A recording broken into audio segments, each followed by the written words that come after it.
1.2 million acres.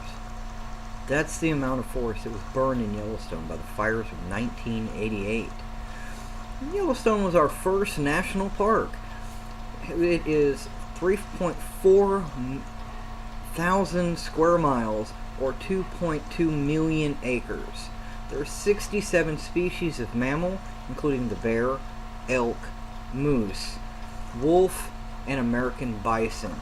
It also has one of the world's largest calderas, measuring at 30 by 45 miles. My name is Asher Sisk, and I had the honor of working in Yellowstone in 2012. I got to work there for 2 years at a hotel called Mammoth Hot Springs. It's in the northernmost part of the park, and it's at 6,000 feet above sea level. I got to work hand in hand with the National Park Service to help take care of the guests, keep them safe, and also to help take care of the well-being of the animals in the park. Today I'm going to be speaking to you about what the fires did in '88. First, I'm going to explain to you what the fires did to the forest itself. Second, I'm going to explain what the fires did to the wildlife, such as the moose.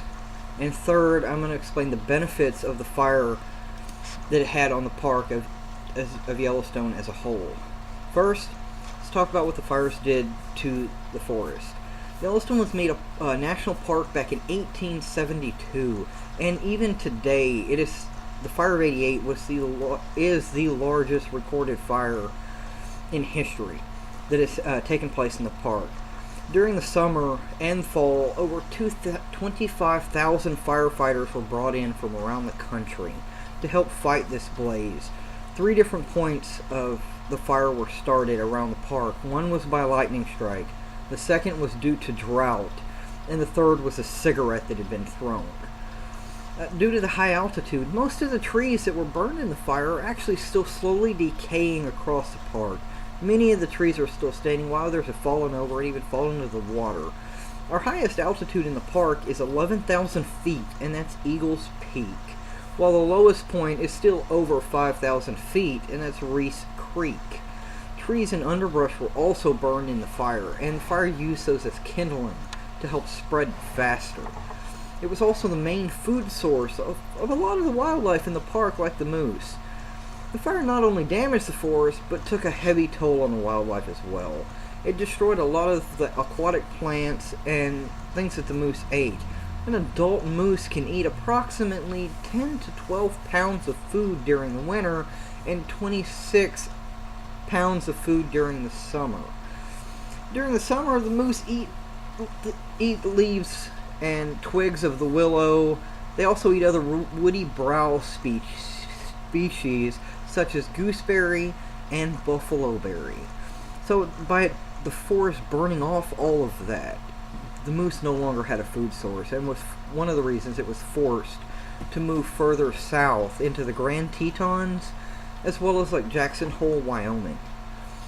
When the cows get pregnant, they get pregnant during the fall and into the winter months, and they carry the calf for about 8 months.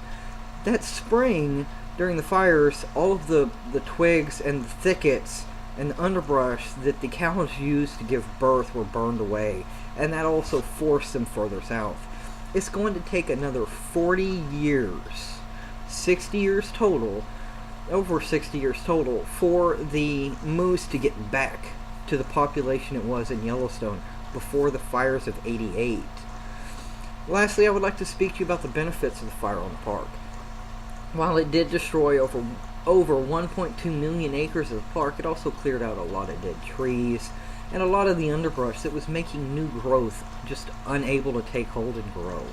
Lodgepole pines, they're a tall, skinny tree with branches near the crown or top of the tree. They dominate most of the Yellowstone, taking up 80% of the forest population. The pine cones of the lodgepole pine can only open when temperatures reach over 113 degrees. So a tree is really unable to reproduce on its own, and it requires that fire to burn off this outer wax coating that's on these pine cones that then allow this tree to just reproduce.